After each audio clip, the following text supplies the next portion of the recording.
साल 2013 वक्फ बोर्ड दिल्ली का देश की संसद भवन पर, राष्ट्रपति भवन पर और कैनॉट प्लेस पर दावा करता है और कहता है कि यह संपत्ति उसकी थी। ब्रिटिश काल के दौरान उससे यह संपत्ति छीन ली गई थी। हालांकि देश में लोकतंत्र जिंदा था, कानून मजबूत था। वक्फ बोर्ड के इस दावे को खारिज कर दिया गया। आज जब देश के संसद में, लोकसभा में अल्पसंख्यक और संसदीय कार्य मंत्री किरण रिजिजू ने यही बात दोहराई तो पूरा विपक्ष फूट पड़ा।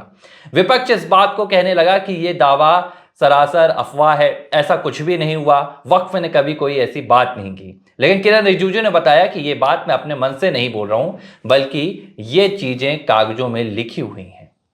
आज जब संसद भवन में वक्फ संशोधन बिल पेश किया गया तो किरण रिजिजू ने वक्फ के संबंध में जो जानकारियां दी, जो उन्होंने तथ्य रखे, उन तथ्यों को सुनने के बाद पूरा विपक्ष हड़बड़ाया हुआ था। पूरा विपक्ष आज घबराया हुआ था, क्योंकि उसे लग रहा है कि अब तक वक्फ बोर्ड के नाम पर जिस तरह गरीबों की, वक्फ बोर्ड के नाम पर अब तक जिस तरह संपत्तियां हड़पी गई थी और सरकारों ने, कांग्रेस की सरकार ने, दूसरे विपक्षी दलों की सरकार ने इन वक्फ बोर्डों की शक्तियों को जिस तरह बढ़ाया था, आज वो शक्तियां खत्म हो जाएंगी और जो वोट बैंक है इन विपक्षी दलों का, वो कहीं ना कहीं हाथों से खिसक जाएगा। आज संसद भवन में, लोकसभा में वक्फ संशोधन बिल पेश कर दिया गया है। इस पर चर्चा शुरू हो रही है और इस चर्चा के दौरान ही किरण रिजिजू की इस बात पर बवाल मचा और कहीं ना कहीं उन्होंने जो बात की है, अगर आप वक्फ बोर्ड को देखेंगे तो वो बात आपको नजर आएगी। हमने भी इस पर चर्चा की। विवेक जी, जिस लिहाज से वक्फ बोर्ड लगातार संपत्तियों को, जिस लिहाज से बनाया गया था कि आप संपत्तियों का रख रखाव करेंगे, आप जरूरतमंदों की मदद करेंगे, धर्मार्थ काम में लगाएंगे, लेकिन तस्वीर तो ऐसी बनी कि आज देश में रेलवे और डिफेंस के बाद जो तीसरा सबसे बड़ा संपत्ति का मालिकाना हक है वो वक्फ का है। और इतनी संपत्ति होने के बावजूद भी क्या मुस्लिम वर्ग के लिए किसी भी तरह से धर्मार्थ के काम किए गए? क्योंकि तस्वीरें तो आज भी सबके सामने हैं। नहीं, आपने चौंकाने वाली बात आपने जब शुरुआत की थी इस पूरे टॉक की, उसमें ही आपने कहा कि संसद भवन पर भी दावा उन्होंने, राष्ट्रपति भवन पे उन्होंने दावा ठोक दिया था। मतलब एक एक्ट में इतनी ज़्यादा ताकत कि हम बिना किसी कागजों के, बिना किसी तथ्य के, एक्ट के सहारे हम किसी भी संपत्ति पर दावा ठोक दें। तो देखिए, एक्ट, किसी भी एक्ट संशोधन के पीछे कारण क्या होते हैं? या तो उसको मजबूती देना या एक्ट में कुछ कमियां थी उसको दुरुस्त करना। तो ये एक्ट की कानूनी रूप से मैं मानता हूँ। अभी बहुत सारे संविधान में भी संशोधन हुए, तो संशोधन की जरूरत क्यों पड़ी वो भी देखा गया। तो ये जो वक्फ जो एक्ट की हम बात कर रहे हैं, ये भी 1954 का ये एक्ट है और उसमें असीमित अधिकार इनको दिए गए थे। असीमित अधिकारों की बात करें कि आप, एक नैसर्गिक न्याय का सिद्धांत होता है जिसमें कि बिना किसी को सुने हम निर्णय नहीं देंगे, लेकिन इसमें तो इनका जो एक ट्रिब्यूनल बना हुआ है, वो ट्रिब्यूनल जिसको हम बोलते हैं, सिर्फ वहाँ पर भी सुनवाई होगी और वहीं से निर्णय होगा, जिसमें एक प्रशासनिक अधिकारी बैठता है। इसके बाद ना तो आप सिविल कोर्ट की ओर रुख कर सकते, ना तो आप हाई कोर्ट जा सकते और ना आप सुप्रीम कोर्ट जा सकते, ना रेवेन्यू कोर्ट जा सकते। तो एक उन्हीं का एक्ट, उन्हीं की बातें और वहीं पर सब तमाम चीज़ें आएंगी। तो उसमें ये भी मैं जैसे पढ़ रहा था और एक्ट के बारे में मैंने देखा कि जैसे हम किसी मुस्लिम संपत्ति की बात करते हैं, वक्फ बोर्ड के अंडर में जो संपत्तियां हैं, उसके आसपास जब वो सर्वे वगैरह करने जाते तो आसपास जो प्राइवेट लैंड होती थी उसको भी अपने अधीनस्थ कर लेते थे। तो ये विवाद की वजह से तो वहीं आई कि आप कहीं पर अपील नहीं कर सकते। उसके बाद धीरे धीरे जो संशोधन की अब यहाँ पर बात आई, तो संशोधन में मजबूती कैसे दी जा रही वो देखने की बात है। अब इसमें दो अन्य धर्म के जो लोग हैं सदस्य वो भी रहेंगे, महिलाएं रहेंगी। ये जो मेन मुद्दा है वो, उसके बाद हम अपील कर सकेंगे, सुप्रीम कोर्ट अपील जाएंगे, हाई कोर्ट जाएंगे, रेवेन्यू कोर्ट में हम जा सकते हैं, सिविल कोर्ट में जा सकते हैं। तो ये जो चीज़ें निकल कर सामने आई, ये मजबूती एक्ट को प्रदान कर रही हैं। तो स्वाभाविक सी बात है कि अब इतना आसान नहीं होगा किसी भी संपत्ति पे दावा करना। जैसा आपने भी कहा कि ये दान की संपत्तियों को लिया जाता था और दान की संपत्तियों से मुस्लिम कल्याण की चीज़ों का गठन किया जाता था, जैसे कि शिक्षा की ओर ध्यान देना, तमाम जगह पूजा पाठ जो पद्धति है उस पर ध्यान देना, मतलब मजबूती प्रदान करना। और इसमें मेन जो पहल होनी चाहिए थी इस एक्ट के तहत कि जो गरीब है, अब कोई भी संपत्ति हम किसी भी एक ट्रस्ट को देते हैं, आप मान लीजिए किसी ट्रस्ट को देते हैं, तो ट्रस्ट क्या करता है? उसका कहीं ना कहीं गरीबों के कल्याण के लिए काम करता है ट्रस्ट। तो ये भी जो बोर्ड का गठन जो हुआ था, ये जो वक्फ बोर्ड बना, ये गरीबों के कल्याण के लिए बना। लेकिन तस्वीर इसकी क्या निकल कर सामने आई, हम कहीं पर भी दावा दे देते हैं। तो ये जो तस्वीर निकल गई, इन तमाम चीज़ों को देख के बदलाव किया गया। ठीक है, होता क्या था, वक्फ में क्या होता था? ये आपने सही बात की कि वक्फ बोर्ड का जो गठन हुआ था वो इस्लाम की जो संपत्ति दान में दी जाती, क्योंकि वक्फ का मतलब ही होता है ट्रस्ट। और इसके जरिए क्या किया जाता था कि जो भी, ये अनिवार्य नहीं होता है, लेकिन अगर कोई मुस्लिम अपनी संपत्ति को दान करता है तो उसके जो संपत्ति का रख रखाव होगा वो कौन करेगा, इसे लेकर ये वक्फ बोर्ड बनाया गया था। और पूरे देश में करीब 30 ऐसे वक्फ बोर्ड हैं और इनका निचले स्तर से लेकर केंद्रीय स्तर तक गठन किया गया। लेकिन हुआ क्या, धीरे धीरे ये जो संपत्तियां वक्फ की होती गई, इनके देख रखाव के लिए, रख रखाव की बातें तो दूर कर दीजिए, आप एक तथ्य देखिए और इससे आपको वक्फ की असलियत समझ में आएगी। वक्फ बोर्ड के अंदर आखिर हो क्या रहा था कि पहले नंबर पर सेना की संपत्ति है, अगर जमीन की बात की जाए जो सबसे ज्यादा देश में संपत्ति वो सेना की है।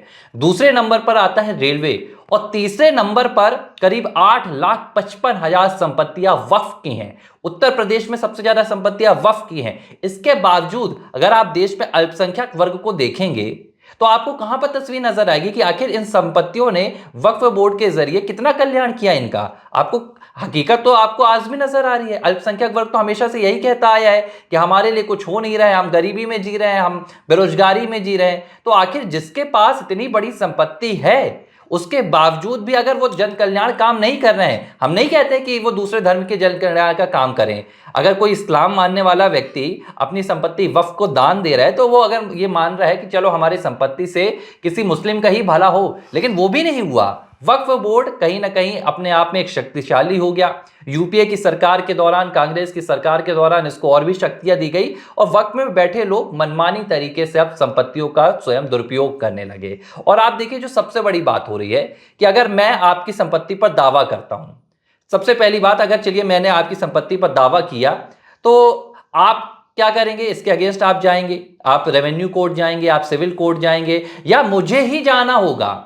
अगर मुझे आपकी संपत्ति के खिलाफ दावा करना है तो पहले मुझे रेवेन्यू कोर्ट जाना होगा, मैं वहां पर दावा करूंगा, मैं सिविल कोर्ट में कहूंगा कि ये मेरी संपत्ति है, मैं मालिकाना हक करूंगा। लेकिन वक्फ के जरिए में कुछ और हो रहा था। वक्फ बोर्ड क्या करता था, अगर उसने कह दिया कि ये संपत्ति उसकी है तो उसे कागज नहीं दिखाने होंगे। अगर वक्फ ने विवेक तिवारी की संपत्ति पर कह दिया कि ये जो जमीन है विवेक तिवारी की ये मेरी है, तो वक्फ को इसके संबंध में कोई कागज नहीं दिखाने होंगे, वक्फ को कोई यहां पर डॉक्यूमेंट नहीं देना होगा, कोई तथ्य नहीं देना होगा, बल्कि विवेक तिवारी को यह साबित करने के लिए भी मौका नहीं मिलेगा कि ये उसकी संपत्ति है। क्यों?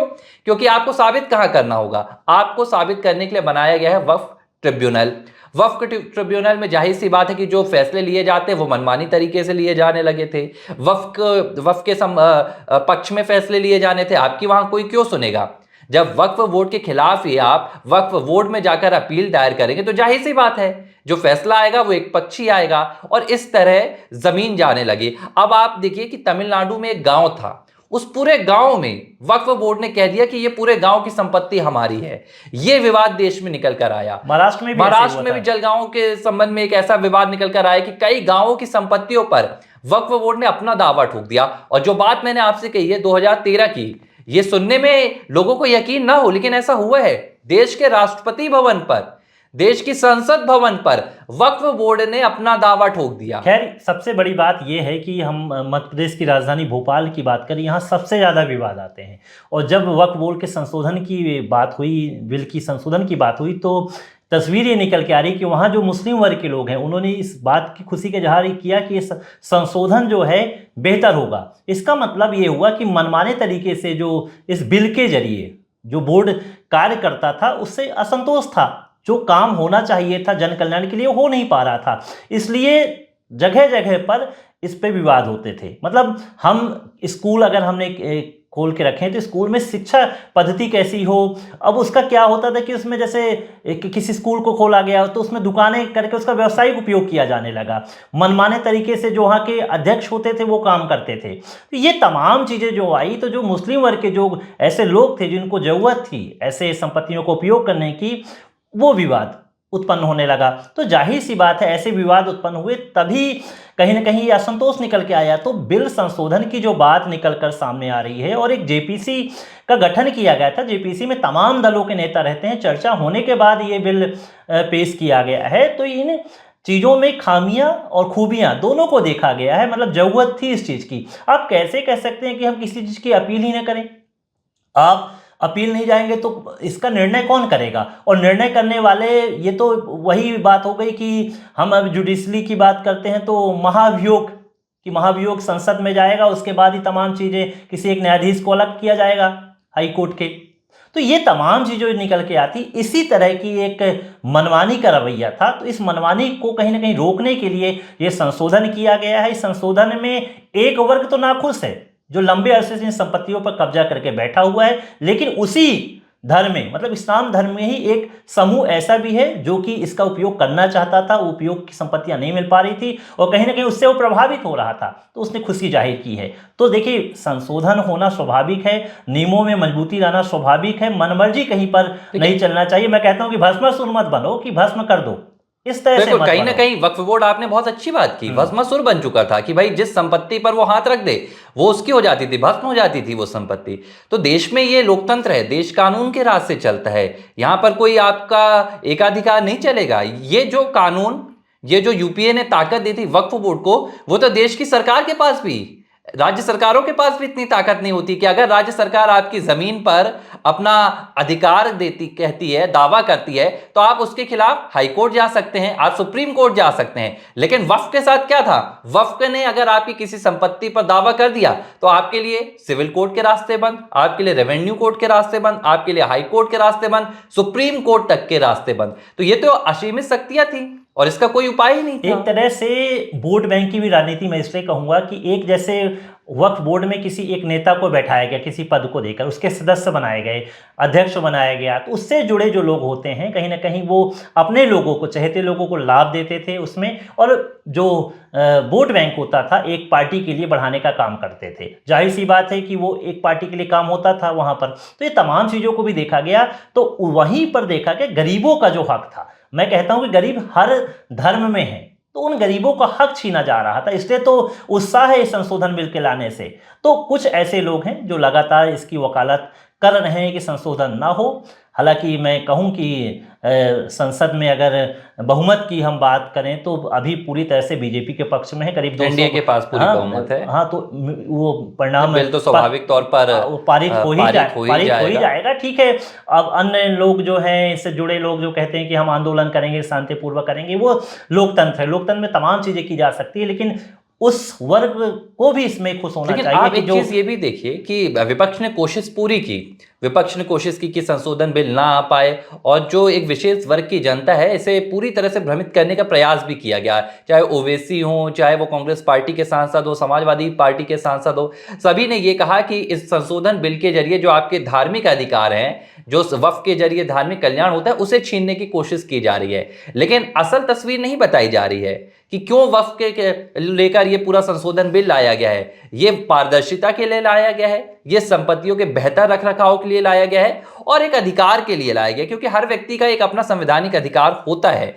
अगर वक्फ किसी की संपत्ति पर दावा करता है तो उसे यह अधिकार दिया जाना चाहिए कि वो जाकर इसके खिलाफ अपनी संपत्ति के बचाव के लिए, क्योंकि आर्टिकल 21 भी आपको यह अधिकार देता है, तो आप जाकर उसके खिलाफ अपील कर सके, और अगर आपका दावा सही है तो वो स्वीकार किया जाएगा, और नहीं है तो हाईकोर्ट आपको वो संपत्ति वक्फ को देने की बात कह देगा। तो ये पूरा विवाद जबरदस्ती मनाया गया, वोट बैंक की राजनीति की गई। हालांकि इसमें खतरनाक सेक्शन 85 जो हम लोग भूल गए बात करने में, सेक्शन 85 यही करता है कि आप कहीं पर भी अपील नहीं कर सकते, कहीं पर बातचीत नहीं कर सकते। तो महत्वपूर्ण था कि हम कहीं तो अपनी बात रखें, इससे ऊपर भी कुछ है, यहीं तक तमाम चीज़ें सीमित नहीं है, इस पर चर्चा होनी थी और इस संशोधन पर चर्चा हो रही है, और उम्मीद है कि ये बिल पारित आसानी से हो जाएगा। बिल्कुल बिल्कुल, सीएए, एनआरसी 370 का, और इसके बाद ट्रिपल तलाक जैसे महत्वपूर्ण बिलों के बाद, फैसलों के बाद आखिरकार मोदी सरकार का एक और ऐतिहासिक कदम होने जा रहा है, और देश में इसे लेकर एक सकारात्मक सोच भी बन रही है।